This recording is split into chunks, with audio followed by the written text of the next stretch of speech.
Toute la création t'adore.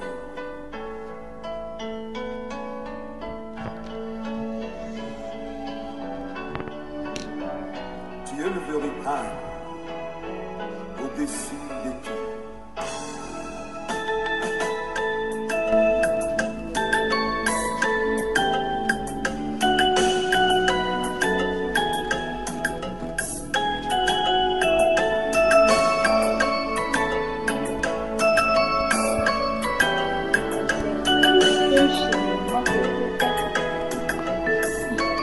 Comment est-ce qu'on peut appliquer cela à notre vie aujourd'hui?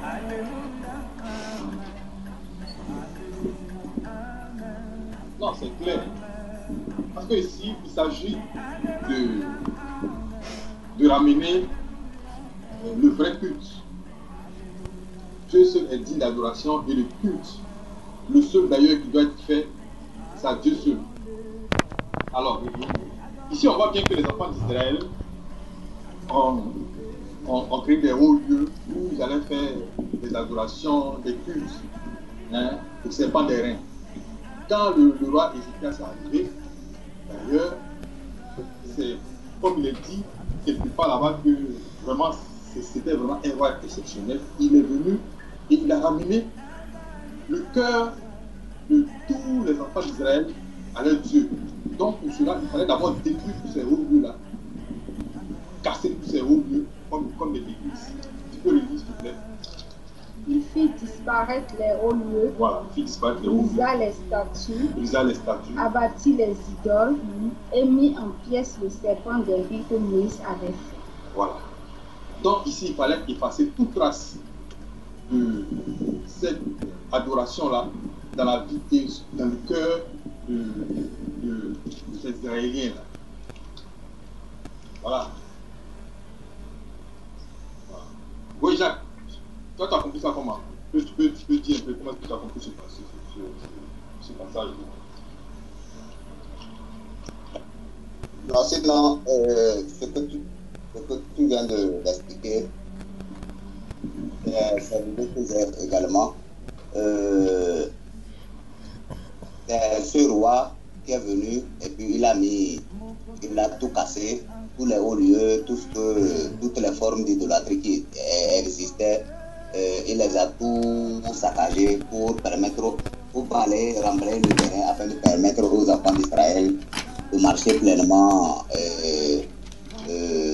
sans les idoles, de marcher devant le Seigneur sans les idoles. Donc la sœur avait posé une question, elle a dit comment on peut appliquer ça à notre vie quotidienne. C'est ça. Je trouve que effectivement, comme le verset le dit, pour marcher pleinement avec le Seigneur, cela doit nous amener à ôter de nos vies physiques, d'abord l'idolâtrie physique et l'idolâtrie, les idolâtries que nous avons, les idoles que nous avons à l'intérieur de nous. Ce que nous avons à l'intérieur de nous et on ne peut pas se détacher. Ou bien pour se détacher, c'est un peu compliqué. Donc on doit se détacher, remblayer, ôter tout ça pour pouvoir avoir un terrain libre, un champ libre, afin de pouvoir marcher normalement avec le Seigneur. Je pense que ce verset, si je veux l'appliquer par rapport à ma vie personnelle, c'est pour ça je le comprendrai.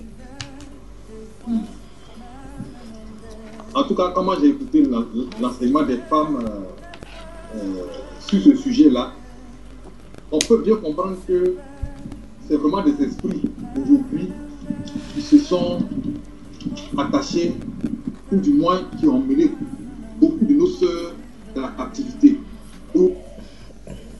Aujourd'hui, un Seigneur ne peut pas être libre s'il n'est pas délivré de toutes ces servitudes. Ici, on voit que le cœur de ce peuple-là était attaché, tout son cœur, tout son être était tourné vers cette idolâtrie-là. Donc, ils avaient relégué le Seigneur au second plan. Donc, ils étaient esclaves de la péché. Oui, ils étaient esclaves de cette divinité-là. Et aujourd'hui, dans nos différentes familles, ce ces esprits de serpent nous maintiennent dans l'esclavage. Donc le fait qu'on ait brisé, on ait cassé tous ces hauts lieux-là, hein, a permis à ce que ces enfants du Seigneur puissent adorer leur Dieu dans la liberté, dans la tranquillité, sans contrainte.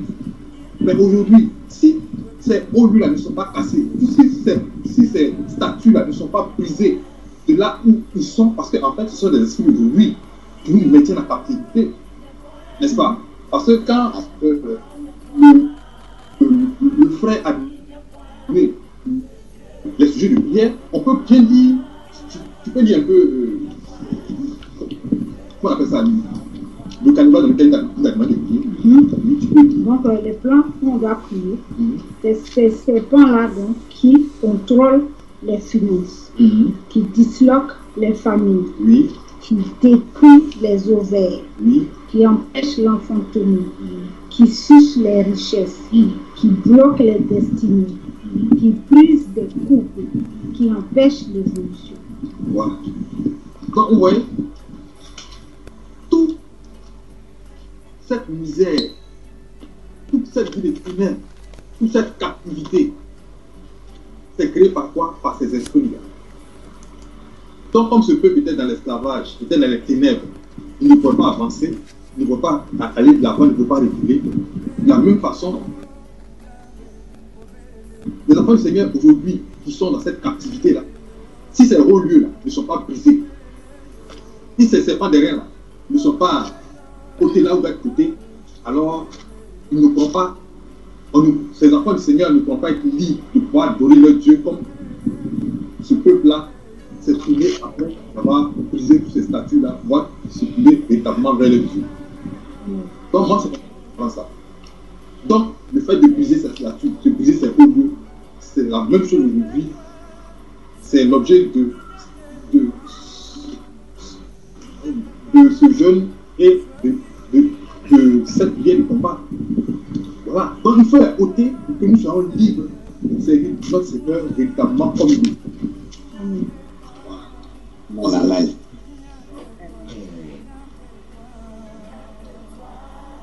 Il y a 2 Chroniques 33 là.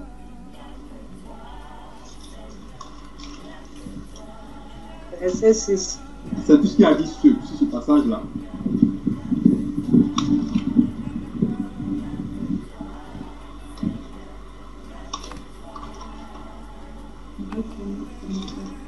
Deux Chroniques 33.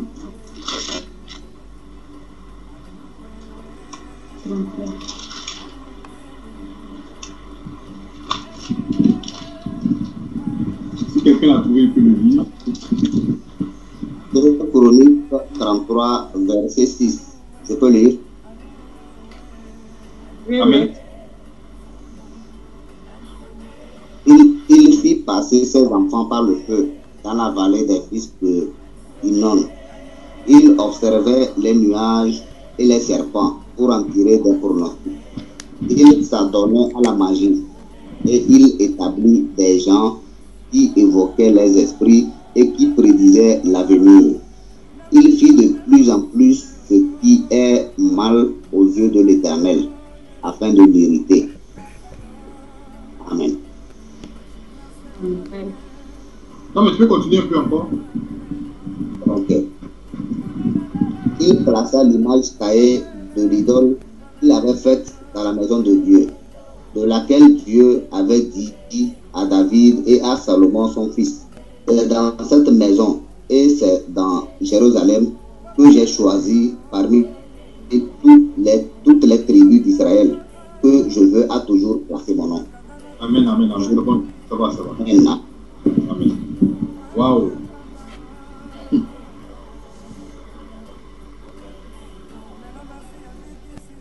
peux faire une autre lecture, s'il te plaît? Pardon? Une seconde lecture. Ok. J'aimerais qu'on commence la lecture à partir du premier verset du chapitre 33. Ok, apprécié. Pour bien comprendre le contexte. Amen. On y va. Manassé avait 12 ans lorsqu'il devint roi, et il régna 55 ans à Jérusalem. Il fit ce qui est mal aux yeux de l'Éternel, selon les abominations des nations que l'Éternel avait chassées devant les enfants d'Israël. Il rebâtit les hauts lieux qu'Ézéchias, son père, avait renversés. Il éleva des autels au Baal. Il fit des idoles d'Astarté. Et il se prosterna devant toute l'armée des cieux et la servit. Il bâtit des autels dans la maison de l'Éternel, quoique l'Éternel eût dit, c'est dans Jérusalem que sera mon nom à perpétuité. Il bâtit des autels à toute l'armée des cieux dans les parties de la maison de l'Éternel. Il fit passer ses fils par le feu dans la vallée des fils de Hinnom. Il observait les nuages et les serpents pour en tirer des pronostics. Il s'adonnait à la magie et il établit des gens qui évoquaient les esprits et qui prédisaient l'avenir. Il fit de plus en plus ce qui est mal aux yeux de l'Éternel afin de l'irriter. Il plaça l'image taillée de l'idole qu'il avait faite dans la maison de Dieu, de laquelle Dieu avait dit à David et à Salomon son fils, c'est dans cette maison et dans Jérusalem que j'ai choisi parmi toutes les tribus d'Israël que je veux à toujours placer mon nom. Amen. Amen. Amen.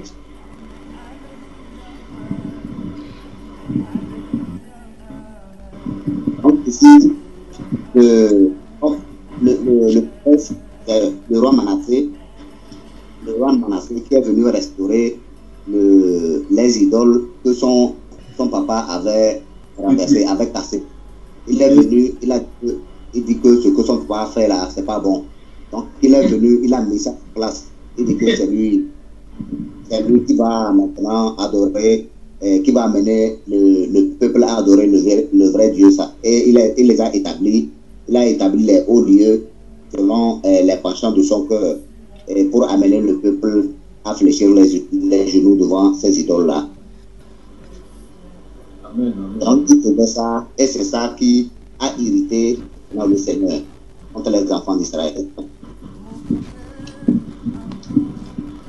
Oui, mais le verset 6, pourquoi est-ce que le frère a donné le verset 6? Qu'est-ce qu'on peut tirer de ce verset 6? Le fameux verset 6.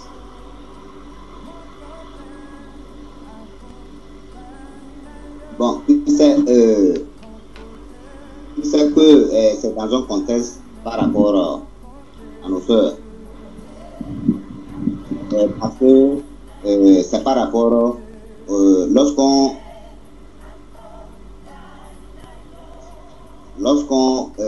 fléchit les genoux devant les idoles. Alors, Oui, hein, je t'écoute. lorsqu'on fléchit les genoux devant les idoles pour les adorer, les idoles, ce sont des démons. Il y a des démons qui sont derrière. Donc, on fléchit les genoux devant les idoles et ce sont ces démons-là qui sont là devant. Et maintenant, ces démons nous contrôlent toute notre vie. Parfois même, ils nous possèdent. Tu vois? Maintenant, Moi, je savoir là, par le feu, là, ça veut dire quoi?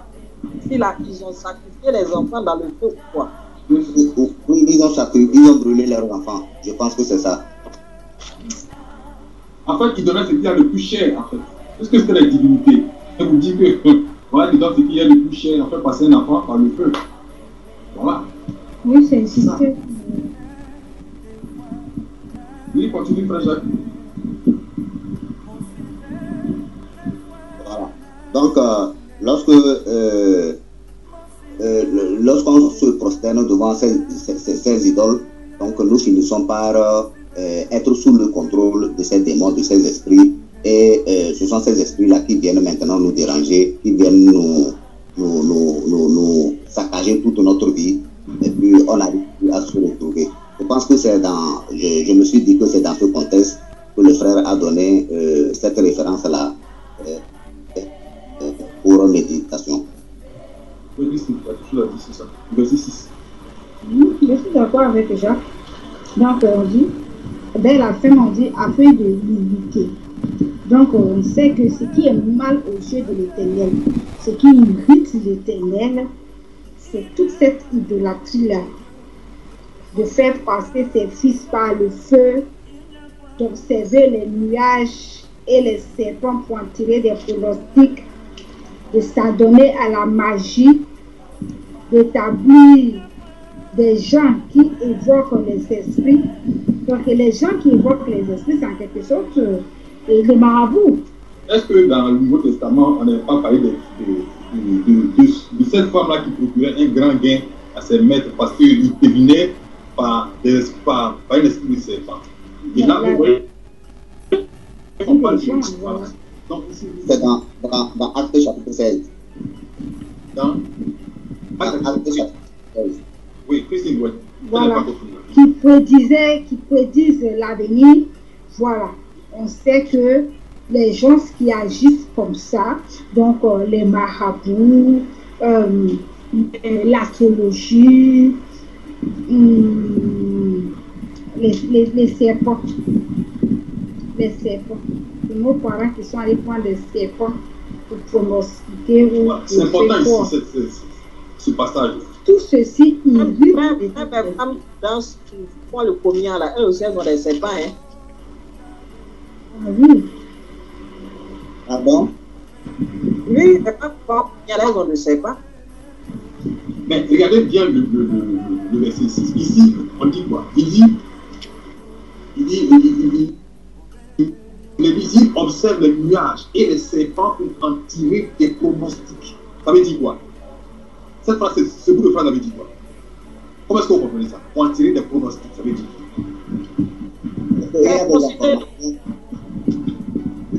c'est comme qu'il rentre chez un marabout. S'il a pris produit comme ça, il a jeté, ou bien il peut mettre l'eau comme ça, il consulte dedans, ou bien il peut dire que bon, lui va regarder la lune pour voir ce qui va se passer. Voilà. Il observait les nuages et les serpents. Ça veut dire que l'observation des serpents leur permettait de voir l'avenir, de dire l'avenir, c'est ça. C'est ce que ça veut dire. Oui. Voilà. Wow. Et on a vu que tout à l'heure, tu as parlé des actes là, acte 16, où il y avait une femme qui procurait des gains à son. Voilà. Que arrivait à dire le présent, le passé des gens. Voilà. Donc ici, dans le cadre de l'enseignement, où il fallait prier pour en finir avec ces histoires de serpents là, ça, c'est un élément qu'il faut prendre en compte.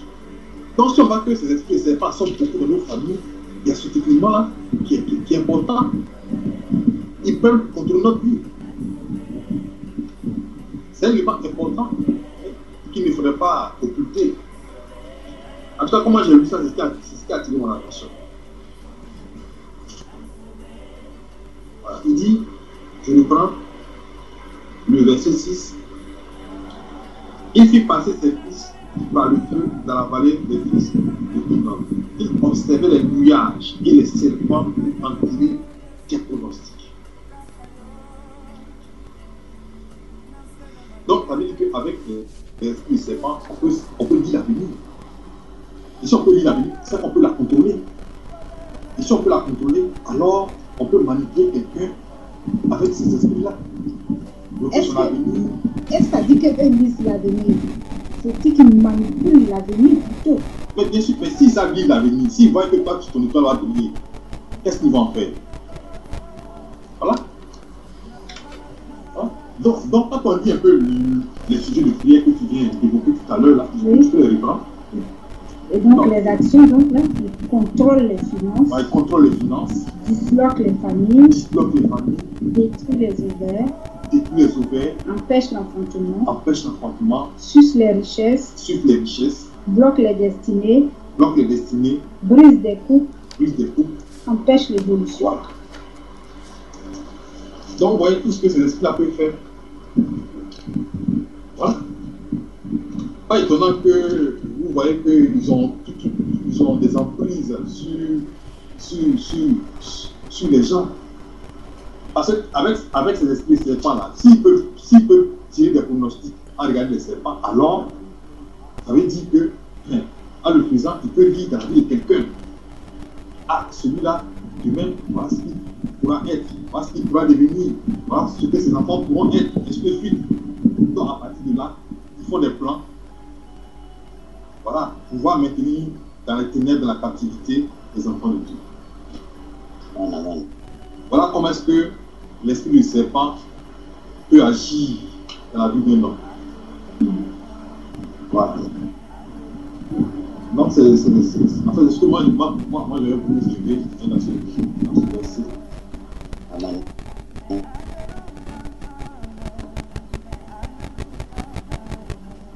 On a un autre passage. Non, les passages sont terminés, c'est fini.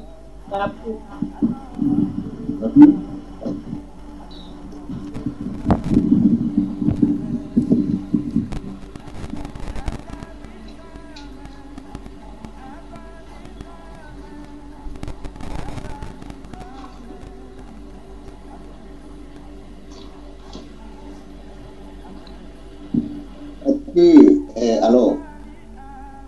Alors. Amen, amen. Il y a une idée aussi qui m'est venue tout à l'heure. Je suis en train de me dire aussi que parfois ces esprits de serpent, c'est aussi c'est un héritage que nous avons par rapport même à ce que nous avons lu, c'est un héritage. On va voir que les enfants d'Israël, les versets que nous avons lus, ils ont hérité ça des pratiques que les parents ont fait. Et c'est la même chose aussi, ils ont hérité ces démons, ces esprits-là, des pratiques que les parents faisaient. Ils ont abandonné leur Dieu et ils sont venus, d'autres sont nés, ils sont tombés sur ces pratiques. C'est la même chose aujourd'hui, maintenant aussi, dans nos familles, nous sommes nés et on voit ces genres de pratiques. Même on a participé, moi personnellement, on a participé dans ces pratiques et aujourd'hui aussi on voit les conséquences. Vous voyez? Donc, parfois, ça se trouve dans notre famille, dans les familles, et ça nous contrôle comme ça, et jusqu'à ce que tu le grandisses. Et le moment arrive maintenant de se manifester, ils vont se manifester, et voilà, ils vont commencer leur plan dans ta vie, quoi. Parfois, c'est un héritage. Oui. Maintenant, moi quand j'ai fini d'écouter l'enseignement des femmes là, c'est là on voit que la captivité elle est réelle, hein. Elle est réelle. Et ça m'a fait, oui, ça m'a fait revenir à ce que le Seigneur a dit. On dirait que c'est dans Matthieu, attendez que j'écoute le passage là. C'est Luc 4, verset 18. On peut prendre le passage là, Luc 4, verset 18.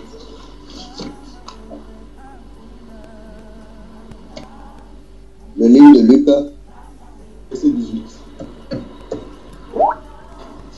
Luc, chapitre 4, verset 18.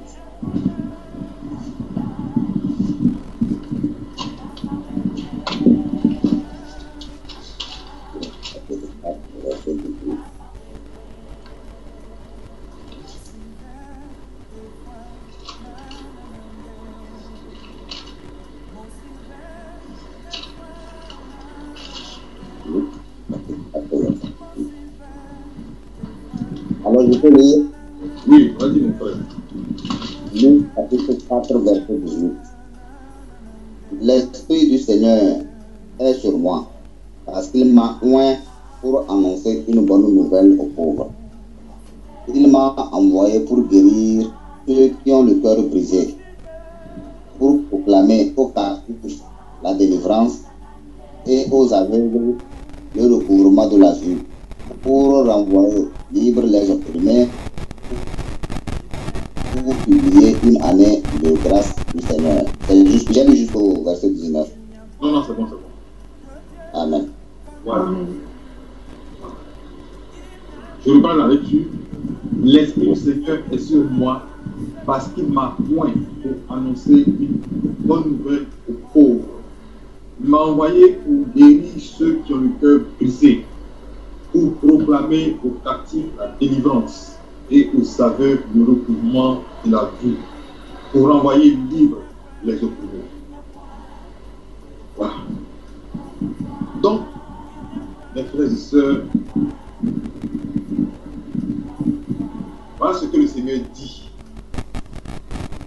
Le juste souffre souvent, mais l'Éternel en délivre toujours. On a vu que ce peuple-là, qui était dans la captivité, dont le cœur avait été détourné par ses hauts lieux, par ses idoles, par ses autres adorations, ils n'avaient que leur vie que par, c'est-à-dire leur vie et tout leur espoir, toute leur foi ne tenait que par ces adorations qui les maintenaient dans la captivité. Ces dieux n'ont pas de, ces faux dieux-là, ils n'ont pas de Dieu pour voir, ils n'ont pas de main pour sauver, ils n'ont pas de pied pour marcher, ils n'ont pas de bouche pour parler. C'est ceux-là qui les maintenaient captifs. Mais le Seigneur dit aujourd'hui dans ce passage de Luc 4, verset 18, l'Esprit du Seigneur est sur moi parce qu'il m'a point pour annoncer une bonne nouvelle aux pauvres. Il m'a envoyé pour guérir ceux qui ont le cœur brisé, pour proclamer aux captifs la délivrance. Voilà. Donc je comprends bien et je me réjouis très bien quand le frère a dit dans l'enseignement qu'il fallait la délivrance. Et on a vu que quand le roi Ézéchias est venu, il est venu délivrer ce peuple-là. Et qu'est-ce qu'il a fait? Il a cassé tous ses roues et il a brisé le serpent des reins. Le Seigneur aujourd'hui encore vient nous dire qu'il est venu pour proclamer aux captifs la délivrance. Tous, d'une manière ou d'une autre, nous sommes dans cette captivité. Et seul le nom de Jésus-Christ peut nous faire sortir de cette captivité. Amen. Et je pense que quand le frère dit que la dit aux femmes qu'il fallait jeûner 2 jours et prier, et que le Seigneur puisse apporter cette délivrance, je pense que l'heure était vraiment temps pour que la parole du Seigneur puisse s'accomplir. Ne dit-on pas que Dieu fait chaque chose en son temps? Je pense que c'est parce que le temps est arrivé que le frère a dit par le Saint-Esprit qu'il fallait prier, détruire tous ces hauts lieux-là qui sont encore dans nos familles et qui nous mettent dans la captivité. C'est ça. Ça. Donc, comment je lis ce passage-là, je comprends bien l'instruction qui a été donnée de prier, de prier et faire en sorte que tous ces esprits-là puissent tomber dans le nom de Jésus. Voilà, c'est comme ça que moi j'ai compris ce passage-là.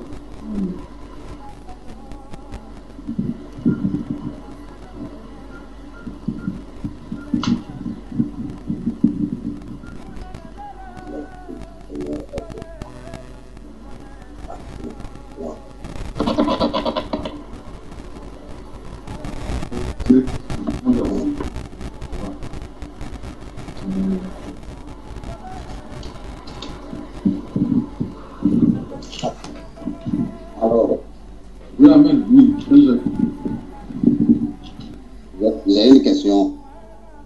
Oui. Et on dit l'Esprit du Seigneur est sur moi parce qu'il m'a oint pour annoncer une bonne nouvelle aux pauvres. Il m'a envoyé pour guérir ceux qui ont le cœur brisé. Jusqu'au verset 19. Pour proclamer aux captifs la délivrance et aux aveugles le recouvrement de la vue, pour renvoyer libres les opprimés, pour publier une année de grâce du Seigneur. Ça, c'est le Seigneur Jésus qui a prononcé ces discours, ces 2 versets. La parole. Il faut le comprendre. Aujourd'hui, le Seigneur Jésus-Christ, il a dit ces versets et il est parti. Ces doit les appliquer dans nos vies? Comment ça peut s'appliquer dans nos vies, ces deux versets? Mais, mon frère, Oui. quand tu es dans la lumière, là, comment est-ce que tu pries pour pouvoir sortir de ces vies? Et bien, quand tu dors, et qu'il y a un combat spirituel qui s'engage dans le combat, là, quand tu es face à un esprit, tu fais quoi pour t'en sortir? Dans le rêve, tu fais quoi? Tu te bats physiquement, tu fais quoi?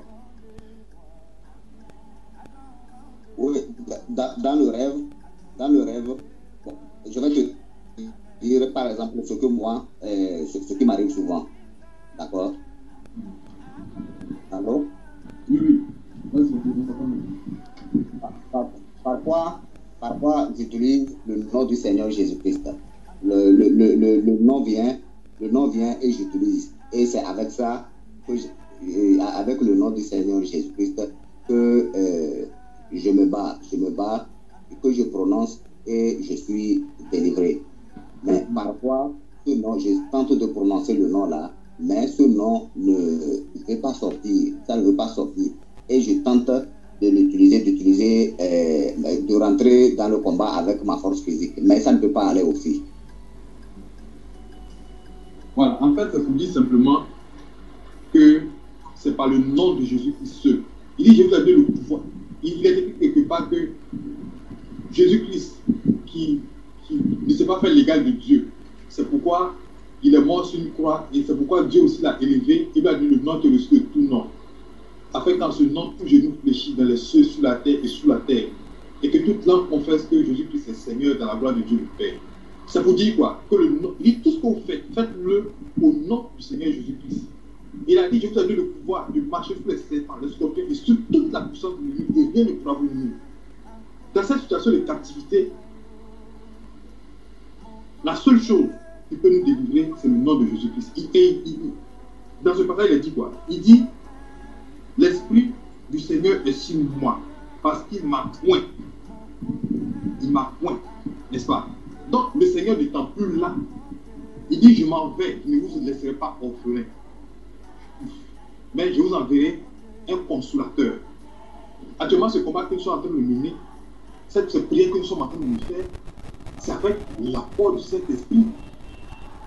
N'est-ce pas? Tous ces nettoyages que tu es en train de faire, qui le fait? C'est l'apport de cet esprit qui le fait. Donc, quand le frère est en train de prier en utilisant le nom de Jésus-Christ, c'est qu'on a reçu l'ordre. Je vous ai donné le pouvoir de marcher sur les serpents, les scorpions, sur toute la puissance de l'ennemi, et rien ne pourra vous nuire. L'ordre est donné ici. L'instruction est donnée ici. Donc c'est le moment favorable. Donc quand ici le Seigneur dit, il m'a envoyé pour guérir ceux qui ont le cœur brisé. Mais il n'est pas là physiquement, mais spirituellement il est là. Voilà. Donc il dit ici, pour proclamer aux captifs la délivrance. Je vous ai donné le pouvoir de marcher sur les scorpions et sur toute la puissance de l'ennemi, et rien ne pourra vous nuire. L'ordre est donné ici. Dieu fait chaque soir content. C'est parce que le temps est arrivé aujourd'hui là que le frère a demandé ce que on prie. Je ne sais pas si elle répond à ta question. Amen, amen, amen. Merci. Merci mon frère. C'est bon. Tu as toujours la... Moi, je vais dire à mon frère Jacques que quand l'instruction est donnée, on ne réfléchit plus. On fonce. Comment l'instruction est donnée, tu pries autant que tu peux. Souvent, bien entendu, le carnaval de prière autour de toi. Maintenant, quand l'instruction n'est pas donnée et que tu te lèves toi-même, que tu les combats, là, tu t'apprêtes.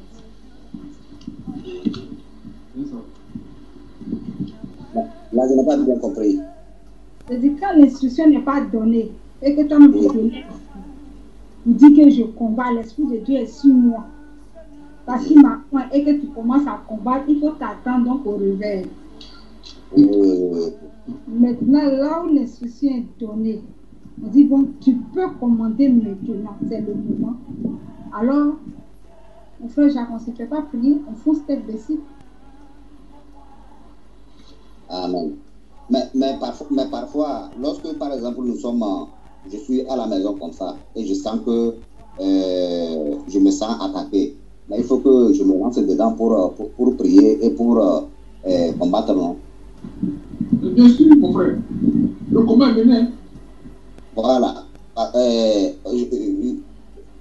Je n'ai pas, on ne peut pas attendre forcément que comment l'appelle-t-on, le OK ou l'instruction soit donnée avant que je m'engage dedans. Ou bien je n'ai pas bien compris ce que tu voulais dire, ma soeur. Bon, tu sais qu'il y a un arbre, par exemple, qui est planté chez vous et qui a un esprit. Oui. Et cet arbre-là, il agit dans la famille, tout ça. Est-ce que tu peux aller pour dire que tu vas l'arracher? Ça, c'est pas possible. Maintenant, si le Seigneur dit va là-bas, iras-tu ou n'iras-tu pas? Ça, je vais aller. Voilà. C'est ça. C'est-à-dire, dans la vie de tous les jours, le chrétien doit mener son combat. Il y a un combat pour le chrétien tous les jours. Il faut prier tous les jours. Quand tu dors, tu as fait un rêve bizarre, tu te lèves, tu combats. Ça, c'est la vie. Voilà. Donc, ça n'a pas de problème. Maintenant, il y a des combats. Quand le peuple d'Israël allait au combat, il consultait toujours Dieu. Tu te rappelles? Quand Dieu donne le coup, ils s'en vont. Quand c'est un combat particulier, quand le Seigneur donne le OK, ils s'en vont. Et quand ils partent, ils vont, ils gagnent la victoire. C'est la même chose par rapport à ce que nous vivons. Quand j'ai écouté l'enseignement des femmes, c'était ça. Tous les témoignages qui sont sortis faisaient référence à cet esprit-là. Amen. Dieu a donné le OK pour que maintenant on puisse s'attaquer à cet esprit-là. Parce que pratiquement il a fait toutes les familles. Amen, amen, amen. Donc c'est dans ce cas-là. Donc il y a des combats, quand le Seigneur donne le OK, on fonce tête, on a commencé à réfléchir. C'est ça. Voilà, il y a des combats qu'il faut mener. Si tu vois que tu dors, il y a quelqu'un qui vient t'embêter là, bon voilà, tu te lèves comme un guerrier. Voilà, donc, amen. La chair et le sang, voilà, donc les esprits d'élimination. Donc c'est un peu ça.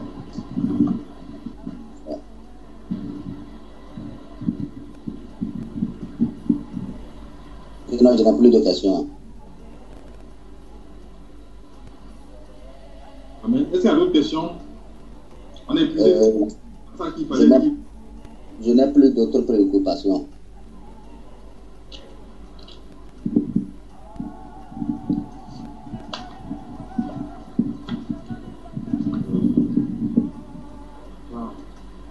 Le frère Junior là, c'est pas si il a quelque chose à dire. Il peut intervenir un peu quand même. Et là, on ne sait pas où on va. Hein.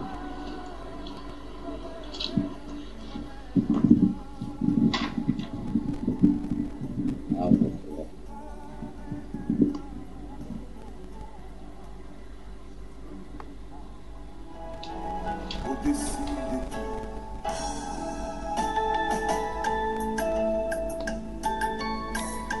Côte d'Ivoire dans la sainteté, bonsoir.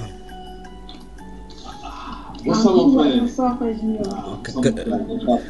Que la grâce et la paix vous soient multipliées. Je vous écoutais avec une délicate oreille, avec assiduité, toutes vos conversations. Apparemment, le frère Paul, apparemment tu as un ventilateur à ta proximité. Oui, c'est vrai. Ça fait du bruit. Depuis un temps, là, comme je ne vous vois pas en vidéo, mais ça souffle dans ton micro. Mais là, maintenant, vous serez dans la chaleur à Abidjan. Non, on a deux ventilateurs. On a un aérien et puis un aérien. Voilà. Celui qui est plus proche de toi est en train de souffler dans le micro depuis. Le frère Jacques Bissam, bonsoir. Du côté de Lomé au Togo, c'est ça? Alors, incessamment, je vais mettre les pieds au Togo. Donc, je crois qu'on pourra se rencontrer, d'accord? Donc, je vais venir, c'est moi qui viendrai vers toi. Et je vais te surprendre quand je vais te... Il faut écrire ton numéro, il faut m'écrire ton numéro en inbox. Je vais noter et comme ça, s'il veut venir, je vais t'appeler pour te dire que je viens tel jour. D'accord, mon frère. Amen, frère. Amen, frère. Amen, amen, amen. Comment va madame? Elle va très bien. Elle m'a persécuté. Elle a dit que je vous ai oublié alors que je ne vous ai pas oublié. C'est vrai, on sait que tu es beaucoup pris. Donc, on est impatient seulement. L'enfant va aussi bien? Oui, il va très bien, frère. Que le Seigneur vous bénisse. La sœur Christine, bonsoir. Bonsoir, frère Junior. Voilà, toujours en poste, n'est-ce pas? Oui. La sœur Assetou Adara, bonsoir. Bonsoir, frère Junior. Ton mari est déjà rentré? Oui. Il dort déjà? Quand ici, je peux poser. Ok, tu peux parler, hein? Oui. Comment était ta semaine alors? Comment sont tes nuits déjà, tes nuits?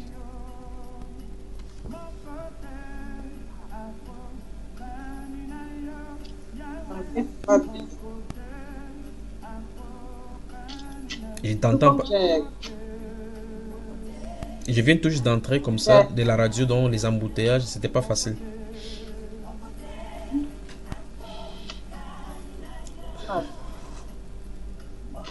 C'est assez tôt, je n'entends pas bien. Ça te coupe chez toi. Ah bon? Oui, vas-y, parle maintenant. Ne bouge pas, quand tu parles, ne bouge pas.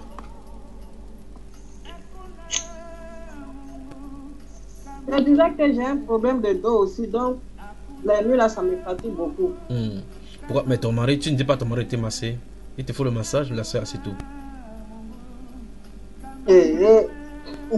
Comment ça est? Je vais lui dire. Ok, ben voilà. C'est ce Moïse qui dit aux fils d'Israël: Dieu vous suscitera d'entre vos frères un prophète comme moi. C'est lui qui, lors de l'assemblée au désert, étant avec l'ange qui lui parlait sur la montagne de Sinaï et avec nos pères, reçut des oracles vivants pour nous les donner. Nos pères ne voulurent pas lui obéir, ils le repoussaient et ils tournèrent leur cœur vers l'Égypte, en disant à Aaron: fais-nous des dieux qui marchent devant nous, car ce Moïse qui nous a fait sortir du pays d'Égypte, nous ne savons ce qu'il est devenu. Et en ces jours-là, ils firent un veau, ils offrirent un sacrifice à l'idole et se réjouirent de l'œuvre de leurs mains. Alors Dieu se détourna et les livra au culte de la main du ciel, selon qu'il est écrit dans les livres des prophètes: m'avez-vous offert des victimes et des sacrifices pendant 40 ans au désert, maison d'Israël? Vous avez porté la tente de Moloch et l'étoile du Dieu enfant, ces images que vous avez faites pour les adorer. Aussi vous transporterai-je au-delà de Babylone. Nos pères avaient au désert le tabernacle du témoignage, comme l'avait ordonné celui qui dit à Moïse de le faire d'après le modèle qu'il avait vu. Et nos pères, l'ayant reçu, l'introduit sous la conduite de Josué dans le pays qui était possédé par les nations que Dieu chassa devant eux. Et il y resta jusqu'au jour de David. David trouva grâce devant Dieu et demanda d'élever une demeure pour le Dieu de Jacob. Et ce fut Salomon qui lui bâtit une maison. Mais le Très-Haut n'habite pas dans ce qui est fait de mains d'hommes, comme dit le prophète. Le ciel est mon trône et la terre mon marchepied. Quelle maison me bâtirez-vous, dit le Seigneur, ou quel sera le lieu de mon repos? N'est-ce pas ma main qui a fait toutes ces choses? Homme au cou roide, incirconcis de cœur et d'oreille, vous opposez toujours au Saint-Esprit. Ce que vos pères ont été, vous l'êtes aussi. Lequel des prophètes vos pères n'ont-ils pas persécuté? Ils ont tué ceux qui annonçaient d'avance la venue du juste que vous avez livré maintenant et dont vous avez été les meurtriers. Vous qui avez reçu la loi d'après les commandements d'anges qui ne l'avaient point gardée. En entendant ces paroles, ils étaient furieux dans le cœur et ils grinçaient des dents contre lui. Mais Étienne, rempli du Saint-Esprit et fixant les regards vers le ciel, vit la gloire de Dieu et Jésus debout à la droite de Dieu. Et il dit: voici, je vois les cieux couverts et le Fils de l'homme debout à la droite de Dieu. Ils poussaient alors de grands cris en se bouchant les oreilles et ils se précipitaient tous ensemble sur lui, le traînaient hors de la ville et le lapidèrent. Les témoins déposèrent leurs vêtements aux pieds d'un jeune homme nommé Saul et ils lapidaient Étienne qui priait et disait: Seigneur Jésus, reçois mon esprit. Puis, s'étant mis à genoux, il s'écria d'une voix forte, « Seigneur, ne leur impute pas ce péché. » Et après ces paroles, il s'endormit. Ce passé discours élogieux, allant de l'Ancien Testament, brossant la pensée de Dieu, introduisant la venue du Seigneur Jésus-Christ et la miséricorde qu'il a fait pour eux à la croix, que le frère Étienne, le couronné, va déployer devant le Sanhédrin réuni. J'ai lu le chapitre 7, verset 37 à 60 du livre des Actes des Apôtres. Côte d'Ivoire dans la sainteté, autre édition maintenant. Bonsoir et bienvenue. Bonsoir. Il n'y a que toi, Seigneur, il n'y a que toi, il n'y a que toi. Il n'y a que toi, Seigneur, il n'y a que toi. Il n'y a que toi, il n'y a que toi, Seigneur, il n'y a que toi. Voilà. Pour ne plus vous garder pour longtemps, j'aimerais faire quelques petits commentaires. Dans votre conversation, vous avez vous touchez là les hauts lieux que les gens ont, tels qu'on voit dans la Bible. Mais quelques petites questions ou bien quelques questionnements de notre part nous poussera à poser beaucoup de questions aujourd'hui. C'est haut lieu dans la Bible, parce que la Bible déclare dans le livre des prophètes qu'une nation change-t-elle son Dieu. Je prends un exemple. Avant, le Bénin était appelé le royaume de Dahomey.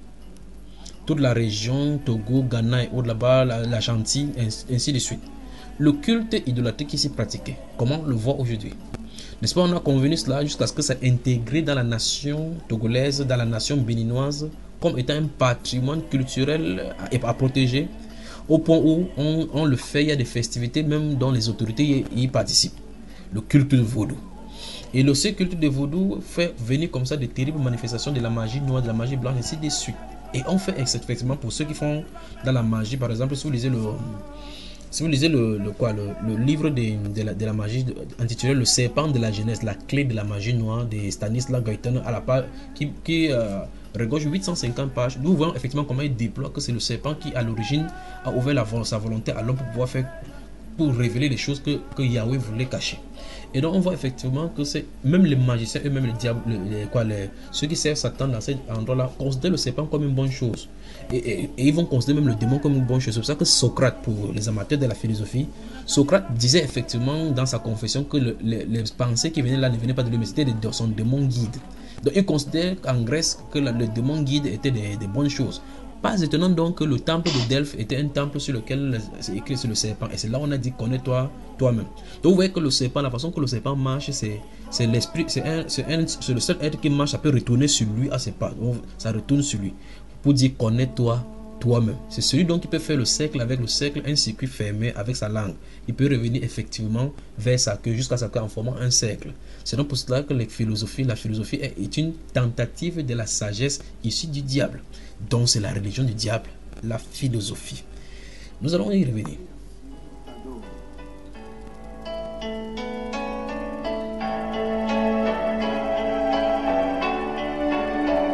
Tu es le véritable, au-dessus de tout. En effet, ce Jésus-Christ est au-dessus de tout. Il est au-dessus des Moloch, des enfants et de tous les dieux babyloniens. C'est Dieu donc que les Juifs ont décidé de servir. Et comme le prophète dit dans le livre d'Amos, chapitre 5, verset 25, dont le frère Étienne a réitéré ici dans le verset 12, verset 42 des Actes des Apôtres, chapitre 7, m'avez-vous offert les victimes des sacrifices et des sacrifices pendant 40 ans au désert, maison d'Israël. Donc pendant 40 ans dans le désert, les Juifs, malgré la présence de Dieu, malgré la communion avec Dieu, servaient le Dieu Moloch et le Dieu Rapha. Et dans votre développement, vous avez vu dans le livre des 2 Chroniques et dans le livre des 2 Rois que ces gens-là passaient les fils et les filles dans le feu. Donc ils brûlaient les enfants, les sacrifiaient comme le frère. Vous avez bien vu qu'il s'agit effectivement de sacrifices humains, en les brûlant au feu, la chose la plus précieuse. Un peu comme les gens vont dans la sorcellerie aujourd'hui, on dit donne ton enfant, donne ton premier fils, donne ta maman à la sorcellerie. Ils le faisaient à Moloch et les Juifs ont commencé à prendre cela. Ils le faisaient comme ça. Vous entendez aujourd'hui, on parle des dieux de la culture, les dieux de la pluie, les dieux des forêts, les dieux des fertilités, ainsi de suite, Vénus, tout cela. Alors la question que je me pose maintenant, c'est de façon moderne, où se trouve cette divinité? Et la réponse à cette question va nous faire comprendre effectivement que dans les festivités modernes se trouvent incrustés ces mêmes démons dénoncés dans les Saintes Écritures. Puisque la Bible pose la question, une nation change-t-elle son Dieu? Alors le royaume de Dahomey, malgré qu'on va dire que la démocratie a pris le pas, en parlant même de démocratie, qui l'a initié? Qui l'a initié? N'est-ce pas la démocratie qui est en train de vouloir conquérir le monde? Et c'est au nom de cette démocratie que les royaumes vont s'unir, comme les États européens sont réunis maintenant, comme les États-Unis sont réunis maintenant. La démocratie. Démocratie. Vous voyez, les démons qui veulent se réunir pour créer des situations dans la société. Alors, vous remarquez que très attentivement, au fur et à mesure, et on dit que c'est ce modèle-là qui est le bon modèle pour que les hommes vivent sur la terre. Mais Dieu lui parle de la théocratie. Un royaume contrôlé par le seul Seigneur Jésus-Christ dont le règne n'est pas partageable et ne peut pas finir. Et c'est ce modèle des royaumes qui était toujours sur la terre. Et vous voyez que le 4e royaume vient avec un style de royaume différent, qui brise tout. C'est pour ça que tous les royaumes, quand vous êtes dans le royaume, même des pays qui sont en monarchie ou bien encore des régimes théocratiques, les titres, les souverains sont là justement à titre honorifique. Par exemple, en Israël, il y avait le roi. Maintenant, il n'y a plus de roi en Israël. Vous voyez effectivement que la forme démocratique d'Israël est maintenant est semi-présidentialiste et que c'est le gouvernement, c'est le premier ministre qui gère, a le pouvoir, mais retient son pouvoir du président israélien qui n'a pas trop figure, qui est à titre emblématique. C'est un peu comme également comme en Angleterre où c'est le premier ministre qui est là, mais la reine est là. Vous voyez la reine, elle est seulement emblématique tout simplement. Mais c'est le premier ministre qui va, on vote là, parce que pour les royaumes, on ne vote pas. Parce que c'est le royaume qui se trouve incrusté justement dans le satanisme. Et voilà le royaume de Dahomey avec ses différents rois. Les différents rois, les rois des différents domaines qui se trouvent là-bas. Quand ils se tournent avec les festivités, ils marchent avec des serpents, avec les cannes compliquées, avec des bagues et tous les autres justement. Ils ont des forêts sacrées dont les gens y entrent seulement par initiation. Qu'est-ce que cachent les esprits méchants dans les lieux célestes qui s'y trouvent, qui initient les gens? Dans toutes les républiques, dans tous les coins, que ce soit en Europe, en France, dans des forêts celtiques, toutes ces choses ça se trouve, c'est pas seulement en Afrique. En Côte d'Ivoire maintenant, par exemple pour le cadre de la Côte d'Ivoire, pour les crises post-électorales, vous remarquez effectivement que les gens, la Côte d'Ivoire, il ne faut pas que je dise quelque chose, on ne me fait plus finir là-bas. De toute façon, des choses qui sont passées dans la forêt avec les vous appelez les albinos, toutes ces choses qui sont faites là-bas, le sang va encore crier. Et donc, la question maintenant c'est, où sont Moloch? Où est le Dieu enfant? Où sont les différents Nebuchadnezzar, tels que c'est dit dans les Saintes Écritures? Où sont-ils maintenant? Dans l'industrie cinématographique, dans l'industrie de la musique, dans l'industrie principalement de la religion, dans les livres, surtout dans l'éducation. En plein dans la religion, on en est d'adorer le Dieu enfant. Et ce Dieu enfant, justement, si vous regardez de la papauté avec un bâton, avec le tout autour, une rondelle avec le soleil, où elle porte effectivement là dans les cérémonies spéciales, c'est le Dieu enfant justement, l'étoile du Dieu enfant. C'est ça qu'on sait en pleine église en sortant là-bas. Ce Dieu enfant se métamorphose sous le nom d'Osiris. Si vous lisez le livre de culte des morts d'Égypte, vous allez le trouver là-bas lors du jugement, lorsqu'il présente des gens, en menant les âmes des gens devant les âmes qui ont été culpables. Pas étonnant donc qu'à l'église catholique, on fait donc le jeu de pénitence donc pour pousser les gens à se sauver exactement par ces œuvres-là, malgré que Christ a tout payé pour le péché. Donc c'est les pratiques égyptiennes et les pratiques de la Mésopotamie qui se trouvent incrustées à l'église catholique. Et l'église catholique, petit à petit, en est d'incruster ça dans les gens. Mélanger les traditions, toutes ces choses avec les dogmes humains. Voilà maintenant, et la parole de Dieu, la parole des grâces, la parole de la foi du Seigneur Jésus-Christ qui libère les gens de tout péché a été mis aux oubliettes. Alors la question c'est, quelle divinité avons-nous dans nos cœurs? Si vous lisez le livre d'Ézéchiel au chapitre 13, allons-y maintenant, Ézéchiel chapitre 13.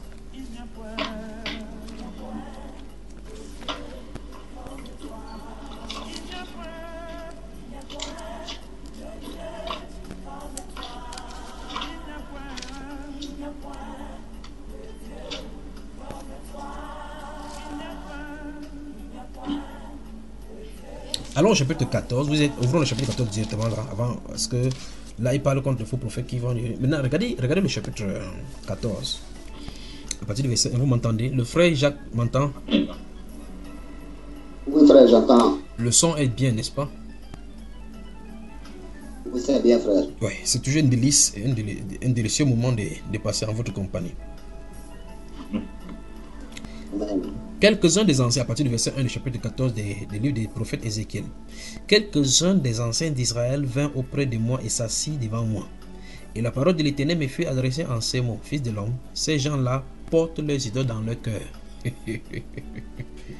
Ces gens-là portent leurs idoles dans leur cœur et ils attachent leur regard sur ce qui les a fait tomber dans l'iniquité. Mais laisserai-je consulter par eux? Côte d'Ivoire dans la sainteté, bonsoir. Il y a de quoi épiloguer maintenant pendant en 3 séries. Il y a de quoi épiloguer maintenant pendant 6 heures de temps, 2 heures de temps, pendant 3 séries sans en finir. Maintenant, regardons encore une fois de plus. Quelques-uns des anciens d'Israël, dont les chefs des peuples, ceux qui conduisent les troupes, les conducteurs des troupes. La Bible déclare, ils viennent auprès du prophète Ézéchiel parce qu'ils ont des situations. Ils veulent venir consulter Dieu. Et puis Dieu de leur dit, verset 2, et la parole de l'Éternel me fut adressée en ces mots. Fils de l'homme, ces gens-là portent leurs idoles dans leur cœur. Alors, mais comme ce sont les grands rabbins, ils sont bien raffinés, bien habillés, haut de là-bas, mais ils marchent avec l'étoile rampant, le dieu Nimrod, dans leur cœur. Je pose encore la question, où sont nos divinités dont la Bible a tant détruit, donc qui ont combattu les Israéliens depuis longtemps? La Bible déclare, si vous lisez le livre de Lévitique au chapitre 18, principalement, la Bible déclare qu'en réalité, quand Israël devait sortir et entrer dans ce peuple-là, Dieu avait interdit clairement, quand on serait entré dans ce pays-là, sur les yeux du Deutéronome chapitre 18 à partir du verset 9, il dit lorsque vous serez entré dans le pays, cette terre-là que Dieu vous a promis à votre père de vous donner, le seul pays où coule le lait et le miel, il dit que prenez garde à ce que vous ne fassiez pas comme le peuple de ce pays ont fait, parce qu'ils observent les étoiles, ils tirent les serpents, ainsi de suite, les enchantements. Qu'on ne trouve point chez toi, car ce sont ces abominations que les gens qui ont été sur cette terre ont fait et que la terre les a vomées.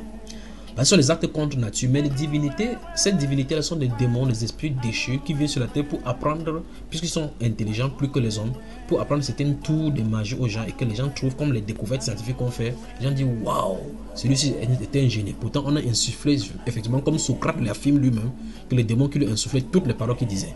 Donc maintenant, si Socrate dit que ce sont des démons qui lui donnaient les pensées qu'il disait, alors la pensée selon laquelle connais-toi toi-même, qu'il lui a infligé. Ça veut dire qu'un démon a dit à Socrate qu'en réalité l'essence humaine, au lieu de vous concentrer sur quelqu'un qu'on appelle Jésus, concentrez-vous sur vous-même, cherchez vous-même. C'est donc pour cela que la religion moyen-orientale commence à amener l'homme à se connaître lui-même, à chercher Dieu qui se trouve tout à l'intérieur de lui, pas comme en disant que en fait quand on s'élève vers la lumière pour être un avec l'univers. Ce n'est pas l'univers qui est le Dieu, ce qui est Dieu. Ce n'est pas l'univers, ce n'est pas l'énergie cosmique qui est Dieu. Il y a un créateur divin qui a les yeux, les oreilles, qui a les mains. Il a étendu sa main pour prendre la tête d'Ézéchiel pour le transporter à Jérusalem. La Bible déclare que la terre est son marchepied. La Bible déclare que les yeux de l'Éternel parcourent la terre. Il a les yeux, il a les oreilles. Il dit, celui qui a fait les oreilles n'entend-il pas? Ouais, donc il a les oreilles. Alors, ces gens-ci, petit à petit, essaient de... Voilà, et vous voyez qu'en réalité, pour nous, maintenant, de façon moderne, comme la foi est en train de régresser, comme le Seigneur avait dit que l'iniquité va augmenter, ça fait le temps que l'obscurité prend de l'ampleur au point où tout est scientifique maintenant. Or, derrière ces sciences se trouve Lucifer. Parce que le but, c'est d'avoir donné la connaissance à l'homme pour que l'homme se croit être indépendant et qu'il peut tout faire pour résoudre lui-même ses propres problèmes. Pourtant, comme vous avez dit dans la Bible déclare que heureux celui qui cherche sa dépendance de Dieu. Vous voyez, n'est-ce pas? Qui cherche continuellement sa face, qui s'attend à Dieu. Maintenant, l'homme a trouvé des solutions. Pour ceux de l'Europe, ils font tout et tout pour résoudre leurs propres problèmes. Quand ils ont des situations et essaient de résoudre les problèmes, ils ne comptent pas sur Dieu. Ils comptent sur leurs facultés. Mais maintenant, pour narguer les chrétiens, pour narguer ceux qui croient, ils disent que Dieu nous a déjà donné l'intelligence. Donc, comme Dieu a donné l'intelligence, il faut le laisser maintenant tranquille. On est indépendant de lui. Donc, d'une part, il réunit l'existence de Dieu. De l'autre côté, il est réuni par leurs œuvres. Alors, on a des problèmes. Les divinités, voici des gens qui se trouvent devant le prophète. La Bible déclare qu'ils sont chacun leur Dieu. Et ce qui cause leur chute se trouve en eux. Donc une divinité qu'on adore se trouve à l'intérieur du cœur. Pour d'autres, ce sera la science. L'autre sera passionné de la science. D'autres, ce sera passionné. Vous allez voir une femme qui est dévote comme ça au culte marial. Vous allez voir d'autres encore qui sont dévotes comme ça à la Sainte Croix, à la croix de Christ, au Saint-Suaire. Vous allez voir d'autres comme ça qui sont tellement pieuses. Vous les voyez comme ça tranquilles. Vous voyez les musulmans par exemple avec la tache noire sur le visage. Vous le voyez, il est sérieux. Le Dieu lui est en plein dans son cœur. Alors on a des problèmes. On a des problèmes. Alors, qu'est-ce qui cause notre passion? Qu'est-ce qui se trouve passionné à l'intérieur de nous? Voici les gens, ils marchaient comme ça, ils ne savaient pas que Dieu regardait leur cœur. D'autres personnes sont passionnées de football. D'autres sont passionnés de la mode. D'autres sont passionnés de séries télévisées. D'autres sont passionnés de différentes choses qu'on trouve ici. Vous remarquez en Côte d'Ivoire, quand vous allez au marché d'Adjamé, vous allez au marché de Cocody là-bas, vous remarquez effectivement, toutes les femmes presque sont devenues brunes. Parce qu'on a dit que c'est la couleur brune maintenant qui passe le marché. Amen. C'est grave chez vous, n'est-ce pas? En tout cas, toi, tu es un conducteur. Dis-nous ce que tu vois chaque fois. Tu les portes plein dans les voitures, n'est-ce pas? Oui, mon frère. Je les conduis chaque jour. Quels sont les commentaires qu'elles disent de cela? Vous les voyez avec la sueur. La sueur les sort de Dieu. Elles ont commencé à mettre les verres maintenant. Les verres dans le que vous appelez l'iris. L'iris est maintenant devenu vert. Avec les yeux, les sourcils maintenant. Les faux cils sont comme les poupées Barbie. Avec les faux ongles. L'autre marche, elle a 5 ongles en cherchant encore. L'autre, peut-être en portant le sac, un ongle est sorti. Elle n'a même pas su.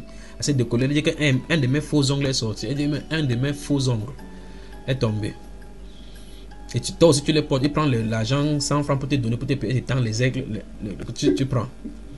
Tu viens de donner à la sœur Christine. Que Dieu vous fortifie en Côte d'Ivoire. Amen. Amen. La décadence. La Bible déclare donc que ces gens-ci avaient chacun son idole dans son cœur. Et Dieu dit que c'est ce qui... Et ils attachent les regards sur ce qui les a fait tomber dans l'iniquité. Donc je ne comprends pas comment l'homme peut regarder plutôt, porter attention sur ce qui le fait plutôt tomber. Et Jésus, justement, en réparant ses épouses, il dit que si votre œil est pour vous une occasion de chute, vaut me crever. Pas vrai? Amen. Donc l'heure où nous sommes en train de vivre maintenant, c'est l'heure de ce que chacun doit se sonder. Qu'est-ce qui te fait tomber? Où est ta faiblesse? Alors toutes ces divinités-là, ou mieux encore les démons, parce que la divinité c'est trop les respecter.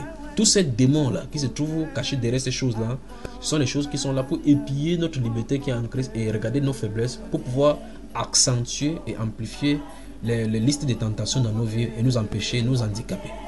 Mais qu'est-ce que mon grand frère dit? Dans le livre de Philippiens chapitre 3 verset 3, mon grand frère dit que... mon grand frère, vous connaissez bien mon grand frère, mais comment il s'appelle, n'est-ce pas? Il dit les circoncis. Voilà, c'est Paul l'apôtre. Il dit les circoncis, c'est nous qui rendons à Dieu notre culte par l'Esprit de Dieu, qui nous glorifions en Jésus-Christ et qui ne mettons point notre confiance en la chair.